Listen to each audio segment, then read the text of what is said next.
स्वागतम पिलामाने। आज आम भाषा संबंधी केतेक प्रश्न उपर आम आलोचना करिबे। प्रथम प्रश्न, देशीय उपभाषाटी केउ भाषा परिवार अंतर्गत? ऑस्ट्रोएशिया। द्वितीय प्रश्न, भाषा हेउची सामाजिक परिस्थिति अनुसार स्पष्ट और संगठित ध्वनि सकल। यह किए कहिथिले? हालिडे। तृतीय प्रश्न, केउ भाषार प्रभाव रे इंडो यूरोपीय भाषा रे मूर्धन्य ध्वनिर प्रवेश होइछि? द्राविड़।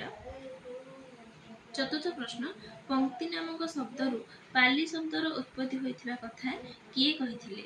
विदुशेखर भट्टाचार्य। पंचम प्रश्न, समन्वित सिद्धांतर जनक किए? Henry sweet. ओडिया कागज शब्दटी केउ भाषारू आसीछि? षष्ठ प्रश्न, पारसिक भाषा। सप्तम प्रश्न, ओडिया भाषार पुरातत्व पुस्तकटीर स्रष्टा किए? विनायक मिश्र। धन्यवाद।